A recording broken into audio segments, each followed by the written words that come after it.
Here's a question that haunts a lot of families. Why does financial struggle seem to repeat itself generation after generation? Your grandparents struggled, your parents struggled, and now you're struggling.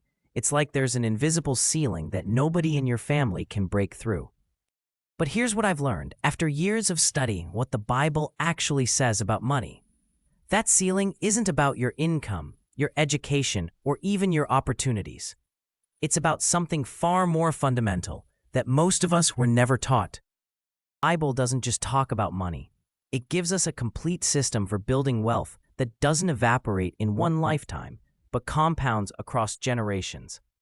And I'm not talking about the prosperity gospel version where you speak wealth into existence. I'm talking about a practical, implementable framework that has worked for thousands of years. Today, I'm going to walk you through the 5 core principles that changed everything for me. And as you apply them consistently, they will change everything for your family too.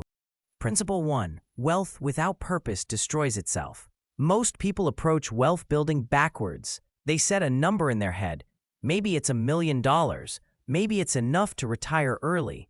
Maybe it's just enough to stop worrying. And they chase that number without ever asking why it matters. And even when they hit it, there's this hollow feeling because money without mission is just accumulation. It doesn't satisfy, and it rarely lasts beyond the person who made it. Studies show that 70% of wealthy families lose their wealth by the second generation, and 90% by the third. That's not because the money disappears into bad investments. It's because the family never built a purpose around it. Proverbs 29:18 says, "Where there is no vision, the people perish." That applies to your financial life just as much as your spiritual life. You need a clear vision for what this money is supposed to accomplish beyond just existing in an account. Here's the framework I use. I ask myself what problem God has called me to solve with the resources He's given me. Maybe it's funding your children's education so they don't start adulthood chained to debt. Maybe it's building a business that employs people in your community and gives them dignity through work. Maybe it's having enough margin to respond when someone in your life has a crisis and needs help. When you anchor wealth to a mission like that, every dollar has direction. It stops being about you and starts being about kingdom impact. Nehemiah is the perfect example of this. He didn't wake up one morning and decide to get rich. He woke up with a burden to rebuild a broken city, and when he presented that mission to the king, the resources followed. The calling came first. The provision came second. That's the biblical order. So before you set one more financial goal, ask yourself, what is this wealth actually for? Because if you can't answer that, you're building something that won't last. Principle 2. Money multiplies when you put it to work. Let's talk about the elephant in the room that makes a lot of Christians uncomfortable. The Bible expects you to grow your money, not just protect it. Jesus tells this parable in Matthew 25 about a master who entrusts 3 servants with different amounts of money before he leaves on a journey. 2 of them take that money and invest it, and they double what they were given. The third one, and this is the part that always gets me, the third one plays it safe. He buries the money in the ground to protect it. And when the master comes back, that servant is called wicked and lazy, not reckless, not greedy, lazy, because he did nothing with what he was given. Here's the reality. If you earn $50,000 a year and work for 40 years, $2 million is going to flow through your hands. $2 million. And for most people, there's almost nothing to show for it at the end. Not because they didn't make enough money, but because they consumed it instead of deploying it. The difference between a family that builds generational wealth and a family that stays stuck is what they do with the margin. Consuming families spend every dollar that comes in. Building families invest the margin and let compound growth do the heavy lifting. The math is simple but powerful. If you invest $500 a month into a basic index fund and leave it alone for 30 years, you're looking at somewhere around $700,000 at historical average returns. That's not get rich quick. That's just consistency and time. The faithful servants in Jesus' parable didn't have some secret strategy. They just put the money to work and let it multiply. Ecclesiastes 11:1 says, "Cast your bread upon the waters, for after many days you will find it again." That's an ancient way of describing investment. You send resources out, and over time, they come back multiplied. If your money is sitting in a checking account earning nothing, or worse, if it's all going to lifestyle expenses that don't build equity, you're burying your talent. Start small if you need to. Open a high-yield savings account. Set up automatic contributions to an index fund. Just do something, because faithfulness with little is what qualifies you for much. Principle 3. Debt is a generational curse you can break. Proverbs 22:7 is blunt. The rich rule over the poor, and the borrower is slave to the lender. That word slave is not an exaggeration. When you owe money, you are not free. Your time is not fully yours. Your income is not fully yours. You're working, in part, to pay someone else for yesterday's decisions. And here's what most people don't realize. Debt doesn't just affect you. It programs the next generation. If your kids grow up watching you juggle credit card payments, dodge collection calls, and stress over bills, that becomes their normal. They inherit the pattern even if they don't inherit the actual debt. Now let me be clear. Not all debt is the same. The Bible doesn't condemn borrowing outright. Borrowing to buy an appreciating asset, like a home that builds equity or a business that generates income, can be a wise financial tool. But consumer debt, the kind that funds vacations, clothes, meals out, things that are gone the moment you buy them, that kind of debt is a trap. It's buying tomorrow's slavery for today's convenience. And the interest you pay on that debt is wealth transferred from your family's future to a bank's present. Here's the path out, and it's not complicated. List every debt you have, rank them by interest rate, attack the most expensive debt first, while keeping minimum payments on everything else. As each one falls, take that payment and add it to the next one. This is called the avalanche method, and it works. But here's the deeper work. You have to deal with the contentment issue. Hebrews 13:5 says, "Keep your life free from love of money and be content with what you have." Most consumer debt is purchased contentment. We're buying the feeling of enough, the feeling of success, the feeling of comfort, because we haven't learned to find those things in God.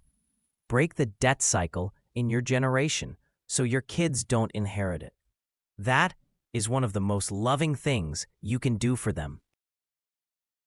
Principle 4. Character is your real wealth. Here's a principle that doesn't show up in most financial advice, but might be the most important one for building something that lasts. Integrity is not optional. Proverbs 10:9 says, "Whoever walks in integrity walks securely, but whoever takes crooked paths will be found out." And Proverbs 11:1 says, "The Lord detests dishonest scales, but accurate weights find favor with him." In ancient times, dishonest scales meant you were cheating customers, charging them for more than they received.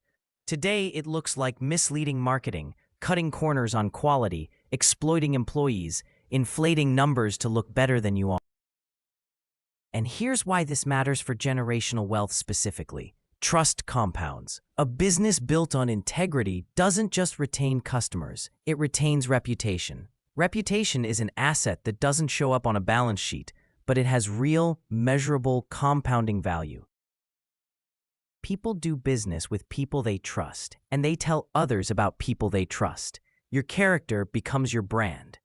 The Proverbs 31 woman, one of the most powerful portraits of a wealth builder in Scripture, is described as someone whose husband is respected at the city gates because of her character. Her wealth and her integrity are inseparable. She's not cutting corners. She's not exploiting people. And because of that, her reputation opens doors that money alone never could. Practically, this means you audit your life for integrity gaps. Where have you let expediency override honesty?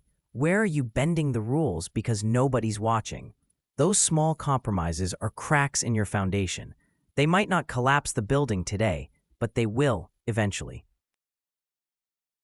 And when they do, you don't just lose wealth. You lose the trust of your children, your spouse, your community.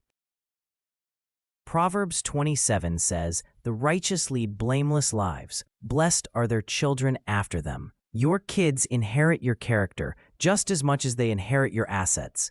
Build both well. Principle 5. The wealth you keep dies with you. Let's talk about the end game, because this is where everything either multiplies forward or collapses. Proverbs 13:22 says a good person leaves an inheritance for their children's children, not just for their children, for their grandchildren. That's the biblical standard, 2 generations. And the word inheritance here isn't metaphorical. It's talking about actual transferable wealth, property, resources. The question is, are you building something that will outlast you, or are you just building something that looks good while you're alive?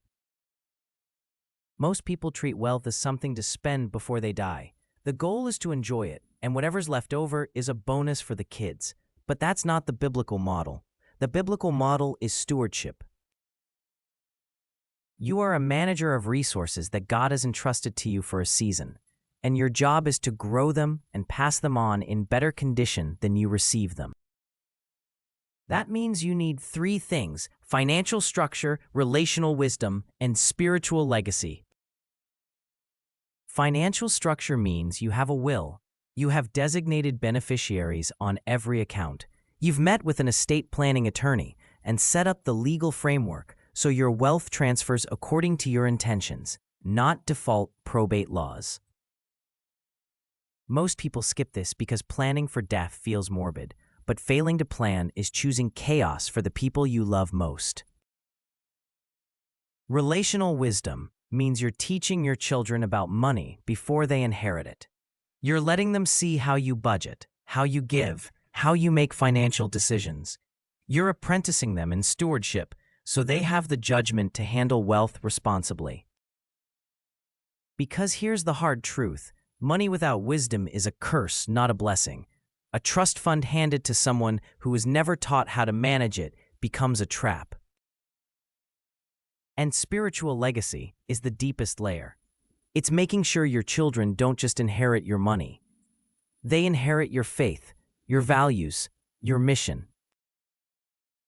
2 Timothy 2:2 says, "The things you have heard me say in the presence of many witnesses, entrust to reliable people who will also be qualified to teach others." Paul is talking about spiritual truth, but the principle applies to everything worth passing on. And spiritual legacy is the deepest layer. It's making sure your children don't just inherit your money, they inherit your faith, your values, your mission. 2 Timothy 2:2 says, "The things you have heard me say in the presence of many witnesses, entrust to reliable people who will also be qualified to teach others." Paul is talking about spiritual truth, but the principle applies to everything worth passing on.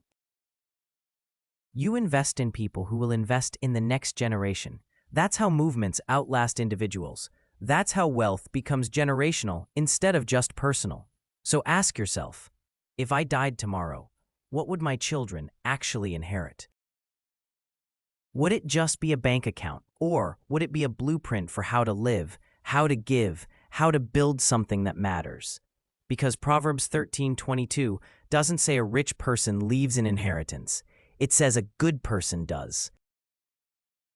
The kind of person who lived with integrity, built with purpose, gave generously, planned wisely.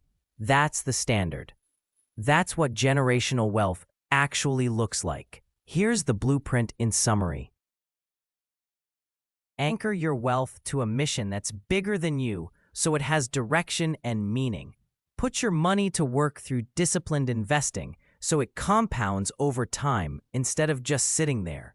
Break the debt cycle in your generation so your children start ahead instead of behind.